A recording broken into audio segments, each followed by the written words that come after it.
It all started with a pair of sneakers. Not just any sneakers. These were the ones I'd been refreshing the tracking page for like a maniac, watching that little bar inch closer to delivery. When the email hit saying they'd arrived, I practically skipped home from work. Except they were gone. Porch empty. Just like my faith in humanity. Welcome to HOA Karen Chronicles. Comment which country you're watching from. Let's see how far this story goes. I called the delivery company, ready to go nuclear, only for them to pull the receipts, delivered, photo proof, and all. My porch was there, but my box vanished. Maybe it was some random porch pirate, I thought. Annoying, sure, but not impossible. Then, a few days later, deja vu. This time it was a gift for my nephew's birthday, something I knew would make him the coolest kid at his party. Same story. Email says delivered. My porch says lol, nope. That's when I realized this wasn't random. Whoever it was knew my schedule. This was personal.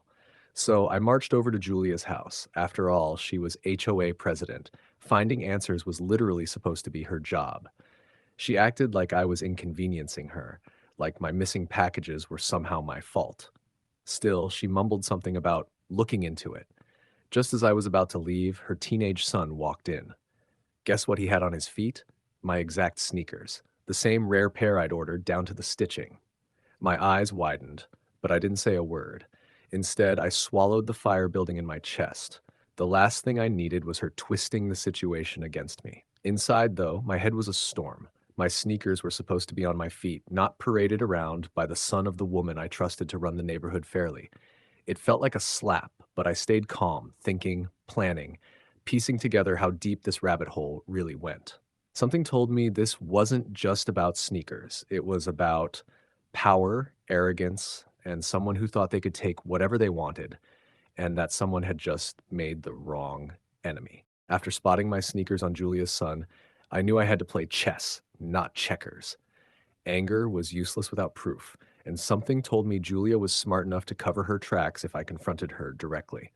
So I decided to set a trap. I went online, ordered the cheapest headset I could find, and mounted a tiny camera on my front porch, disguised as part of the decor. Nothing flashy, just enough to catch whoever kept treating my doorstep like their personal shopping mall. Then I waited. Days crawled by, me checking my phone like a detective tailing a suspect.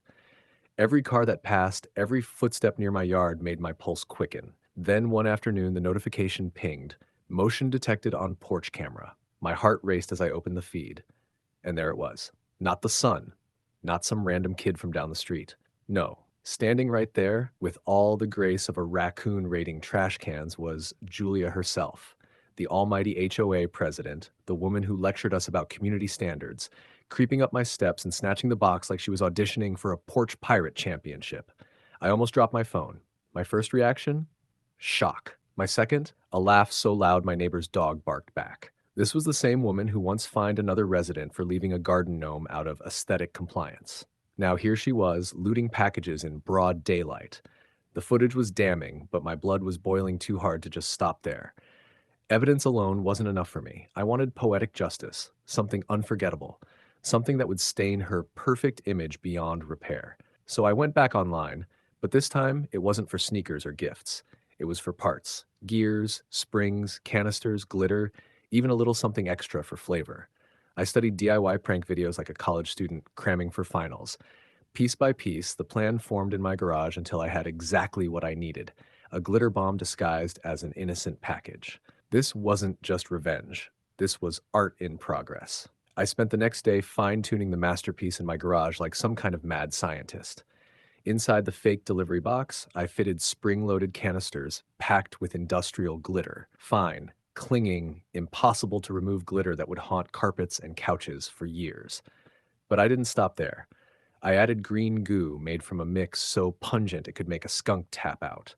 The package looked perfectly ordinary from the outside, innocent, irresistible. The stage was set. I placed it on my porch, angled the hidden camera for maximum coverage, then retreated indoors with popcorn like I was about to watch a blockbuster premiere. Hours passed, my nerves buzzing with anticipation, until, like clockwork, Julia appeared. She didn't even glance around this time. That smug confidence was her downfall. She strutted onto my property like she owned it, scooped the box up, and turned to leave. And then, boom! The mechanism triggered with surgical precision. In an instant, a blinding cloud of rainbow glitter burst into the air, coating her hair, her clothes, her face, every inch of her. The goo followed, splattering her in sticky, foul-smelling sludge that clung to her like it was welded on. She shrieked, spinning around like a malfunctioning sprinkler, but every move only made it worse. Neighbors poured out of their homes to witness the spectacle. Phones came out, laughter erupted. Kids pointed and screamed with delight. There was Julia, the HOA queen, reduced to a glitter-drenched swamp monster in front of her entire kingdom. Panicked, she bolted to her garden hose, desperately trying to wash herself off. But glitter doesn't wash off, it multiplies. The goo smeared into her expensive blouse, her pearls, even her shoes. Every frantic move just made her look more ridiculous. I saved every frame of footage, and when the next HOA meeting rolled around, I came prepared. I hit play on the projector, and the room erupted. The evidence was undeniable. Her reign of intimidation ended not with authority, but with humiliation so loud it echoed through the neighborhood. The law stepped in swiftly, and for once, justice sparkled. Literally. The end. Please like and subscribe for more HOA showdowns like this. Have you had a similar encounter with a Karen HOA or anyone in the HOA board? Let us know in the comments.